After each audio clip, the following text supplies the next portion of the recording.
Hi there, welcome back to the channel. Now, we're kind of working our way through the recent Celtic signings. We had a profile on Cameron Carter-Vickers the other day. Today it is the turn of our new Greek striker, Giorgos Giakoumakis. Finally managed to nail that name after quite a while, a lot of trying. I'm really looking forward to this interview today because we're speaking to Marc P. Lamberts. Marc, usually now I would explain what you do, but you do such a wide, varied variation of different jobs. I'll get you to explain basically what you do. Yeah, traditionally I'm a scout. I started as a scout, moved up into recruitment analyst. The difference is that not only look at the players but also identify positions you need within the squad. Also do some talks with agents or look what the player is looking for in that term. And next to that, analysis, so performance analysis, opposition analysis. Last year, I've specialized in set piece analysis, and yeah, doing a bit of goalkeeper analysis. Working on that now, not working on that in that field, but looking to expand my horizon, so to speak. So yeah, a little bit of everything at the moment. I'm just hearing Football Manager terms. That's all I'm hearing. You're basically playing a real Yeah. life version of Football Manager. Yeah, basically I am. And we've been addicted to the game for so many times, and then doing actually the work itself, it's amazing. It's a dream come true, really. You actually worked at Venlo last season, and I believe you're rejoining them as recruitment Yeah, analyst this season. yeah, my boyhood club. I've been going there since I was a little kid. Been fortunate enough to train and do some games in the academy. Wasn't that good in terms of football, but I was always felt connected as a fan. But also, you want your club to feel better, and if I can achieve anything or contribute anything in a technical sense, so looking at scouting, analysis, or either way, I'm happy to do it. So is it to a very happy fan here to contribute to the success, or we hope to get success, and also very happy to develop and grow within the industry. Now, I believe you were actually tasked with scouting Giakoumakis when he was in Poland playing with Gornet Zabrze. Now, Hmm. his scoring record wasn't really standing out at that stage. So what was it that you spotted in the player to recommend him to be a good signing? So the thing is that our director of football has a very good network, and I has been in the game himself. I played the World Cup, so in terms of spotting quality in the player, that's not the hard part. He had already had his eye on him, and the contacts were made, and he scouted him himself. But he just wanted to see that if you look at numbers, pure solely goal numbers or assist numbers, they weren't that great. We thought he had potential. We didn't knew what his potential would be, and we didn't expect how it panned out.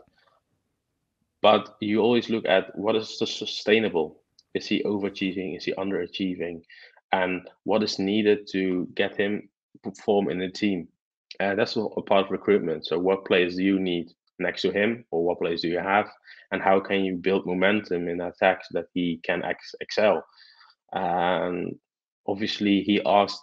Then the way the director of football works, he has a first team scouts and recruitment analyst and a few, and obviously the coaching staff looks at it as well. But he just wanted the Excel set of eyes. What does the data say? What does video analysis say? And how how did the team where he played in like a playing style? And that's very important for a striker. So the thing also is in negotiations going to another club. So he has gone to Celtic, but also he talked with a number of other clubs in the UK, Scotland, and the rest of Europe. It's also about playing style. Does he fit the squad? And only then he can excel. So that was very important in his decision, next to the money, of course. But yeah, I think that's also the thing which made us sign him last season, just for not a lot of money. Still a significant amount of money for a club like us, but in the end, it really worked out. That's fascinating, really interesting. You actually wrote an article on Giakoumakis on zonalpressing.com. I think that's your own site. Yeah, It, true. it was it was titled "A Season of Wonder." I'm going Yeah. to link that in the description, by the way, so everyone can have a read of that. It's brilliant. Do you think last season was a one-off for Giakoumakis? It's hard to say. If you look at his record before the season, it wasn't that spectacular in the sense of I wouldn't think he would go to a top side in the Premiership or Eredivisie or that kind of level. You know, you have Mm-hmm. the level of leagues just below the top five leagues in Europe. I thought he wouldn't go there, but the thing is that he worked on a few aspects of his game. When he came to us, his heading wasn't good. He got it in the right positions. He he made sure he lost his marker, that kind of stuff. That was really good, but his heading lacked quality. So we had an attacker coach who worked a lot on his heading. And now, if you see the scout reports of different websites and clubs, they all mention his heading is very good. And I think that that kind of aspect, his technical side, really helped in his development and scoring goals. Also, that you need a kind of idea of how you attack. He's an attacker that thrives off chaos instead of very structured attack. So the famous tiki-taka, possession-based and passing-based football might not be the strongest point for him. But if you are playing in a counter-attack or a high-pressing team, and he needs to create something from what seems a difficult situation, 1v1s, dribbling, uh, and seeing every opportunity to shoot, then he can make the most of it. And I also think it's a lot about confidence. It's hard to scout or recruit or analyze what confidence does to you. But if you have a series of disappointing results or disappointing loan spells or whatever, and you get the confidence that you are the number one striker, you'll get the ball, you will be there in 90 minutes, you can shoot from every distance you like, and have the confidence that you are the man, the focal point in that attack. I do think that really helps, and that combination has really made him a good player. Um, I didn't think he would score more than 15 goals, and that's also because we are relegation battling side. We were relegated, unfortunately, and but mostly those teams at the lowest five teams need a striker that scores 10 plus goals. I would think he would do that, but not exceptionally well now. But obviously, he scored twice or three times, four goals in a game, so that really helps. Penalties as well, but I do think this was a top season for him, but I still think he's a 15 plus goals per season guy. He thrives on chaos. I love that. Yeah. It's very interesting because Celtic fans are looking at Giakoumakis as being a different option for us. Now, we play home games at Celtic Park. Sometimes it's quite easy. And I don't mean that against any other Scottish sides. We've put 6 goals past Dundee already. St Mirren were the same. But when we go away from home, sometimes smaller pitches, sometimes an AstroTurf pitch. I know the Eredivisie has some of them. Sometimes you're going to a hostile environment, and to hear that Giakoumakis thrives on chaos is pretty good to hear. One question I've got: why do you think no larger Eredivisie sides were really interested in him, or were they? Because of that particular thing, thriving on chaos. I think that of the top 4 clubs in the Netherlands, only Feyenoord would suit him, as in they have that idea of playing, a lot of pressure, a lot of enthusiasm behind the attacks, not as much, very direct, and I think Giakoumakis would suit that. But also, how do you play with different systems? For example, if you have top sides in the Eredivisie, you also have to play Champions League, Conference League, or Europa League. You have the cup games, and you have a philosophy, a playing philosophy. And the playing philosophy in the Netherlands is a distinctive style.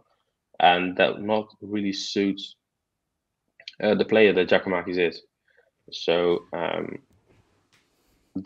he can really play well in transition, and I think that if he plays in big games and he can hit on the break or do a link-up play with other attackers or wingers, I think he could be a great asset as well. I'm not sure if he's the player that will score you to the title or get you farther in Europe, but I think he's a very, very good option for the league, and definitely will make the side stronger, also in quality and depth, and give you different options. So I think he's a good player. A few big clubs have informed, but they weren't sure about the risk. Well, the really big clubs could afford it, but maybe they didn't think it was a good investment. And then, yeah, we heard about Werder Bremen. It's the Zweite Bundesliga, so the second level in Germany, would be a good option as well. Also with the chaos, but I think that's the level of clubs you're looking at. So the risk is too big because it's just a one season we're focusing on, and so the step also would be too big, I think. I must admit, a little bit of concern has crept into me because we do like to play a lot of football, passing football, and our Celtic have always been like that, but particularly now under Ange Postecoglou, we really like to, pass the ball out from the back. We like to almost score the perfect goal sometimes. Do you think Giakoumakis is going to suit Celtic's way of playing? Oh yeah, I just think that in that kind of play, you just need to restrict his role. So if he's a 9, use him as a 9 and restrict everything else. So he's very good as a 9. He can tap in, score goals with the head. He could definitely do that. The only thing I'm trying to say is that this is a specific player, and you need to use him well, give him good instructions on how to do. He had a very free role with VVV, so he could roam around, be on the left side and right side, play as a striker in a 2, but also in a 3. So he had a free role to do whatever he liked. And I think that if you play in Celtic, that you need to adhere to the rules of the system, and then you have a very good player, but you need to be very strict on what his role is. And now he's one of the players and not the player, and he needs to prove himself that he's worthy of this level. And he needs to score goals. As simple as that. So we can throw data around what we like, but in the end, it's about goals, because goals win you games. And it might take some time to adjust, also to the level of the players around him is higher. But I do think, he's going to do reasonably well. What will Celtic fans see when the first time they watch Giakoumakis? Is he quick? Is he strong? Is he just a poacher? He's strong. Work ethic is high. He has that stereotypical temperament, South European motivation, way of playing. He's easily frustrated, but that also means that he demands more of himself and of his players next to him. But he will always work hard, do everything for the team. He's very happy to assist or to be involved in attack and someone else scores. So he's a team player. And I think that he also wants to show that he's going to do well, and he's good enough for the league and for Celtic. And I think that will be appreciated, that even though he is not the best striker around, that he is decent quality, and also he worked very hard to achieve results. And he's really pissed off when he doesn't come off with a goal or with a win. And that's in the end what you want, that a player gives his all for the club. When you score 26 goals in one season, you clearly have to be greedy to an extent. Yeah. But having read your article, it seems like he can also assist goals or certainly be involved in goals as well.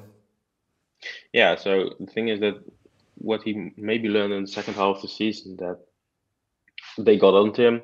They defended him with 2 markers, or made sure he was restricted, or left space open for other attackers. So we were forced to go that way.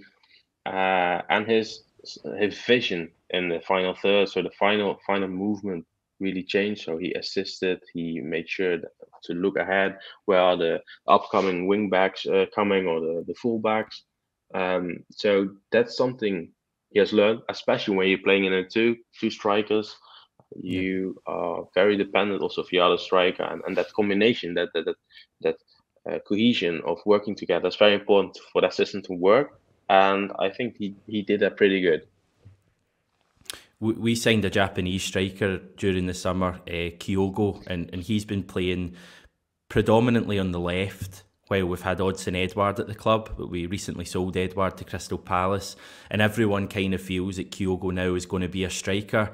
Obviously, Giakoumakis is a striker as well, so it's going to be interesting to see whether Ange looks to play maybe 2 strikers up front, and whether that works with Kyogo and Giakoumakis. Have you had any personal dealings with Giakoumakis? What kind of person is he, and do you think he'll relish the step up to Celtic? I think that he's a person that started to develop as a person the last few years. So being more steady with a home situation, a relationship, a child, and that puts things in perspective. And that you also can see that in how he plays. So at the early stage of his career, he played very recklessly, and was sometimes you see that if he lost the ball, the transition was very dangerous. And now he's more aware of that. Also, the defensive awareness, very important at the club, like VVV.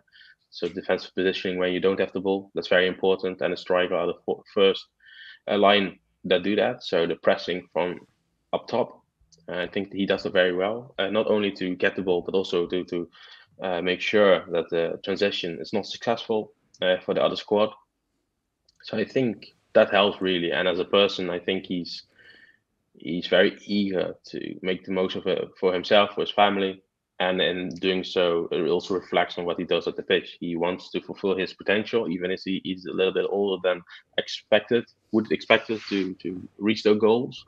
But still, I think that's his whole thing. He's very greedy to get more goals, to get better life for himself, for his family, and that he will put on the pitch. It can mean that he will be disappointed sometimes. He will be frustrated. He will maybe try to get like a penalty when you don't think it will be a penalty, but he will do anything for a win, in the sense that he won't cheat like that or that, but he will do everything to make sure that he and his team will get the best out of the game, and that's also a little bit to subscribe to his personality. He sounds like exactly what Celtic need at the moment, having that will to win games. And we've got a saying in Scotland, he would kick his granny to win that game. And it sounds like Giakoumakis is the same. Mark, if you ever fancy a trip to Scotland, Celtic should definitely hire you. That's my opinion, because you clearly know what you're talking about. Final question, do you think he's going to be a success at Celtic? Yeah, it depends on how you define success, but I think that in his potential, so being a striker that plays 15 to 20 games a season with a goal, 15 plus goals, I think that will be a definite success. How he will do in the latter stages of the games in Europe, if that will happen, I'm not sure how it will be, but he also can progress and is playing with better players. So I'm reasonably positive about him going to Celtic. And Celtic are your Scottish team now, obviously. No, well, I love the league as a whole. Very interested in the leagues. Very much looking at the lower leagues at the minute. So, but yeah, don't have any preferences, but I'm surely looking out for Giakoumakis more now. Now he's at Celtic, so we'll see what will happen. Very good. Well, I'll mark you down as a kind of casual Celtic supporter, Mark. It's been a pleasure to have you on the channel. I genuinely mean it. I've learned so much, and I'm sure everyone else watching has learned so much as well. Not just about Giakoumakis, but about football and analysis and stuff like that. You can follow Mark on Twitter. He's at Lamberts Mark. As I say, I will link the article that he wrote on the website Zonal Pressing in the description below. Definitely have a read of that. Mark, thanks very much. Yeah, thank you.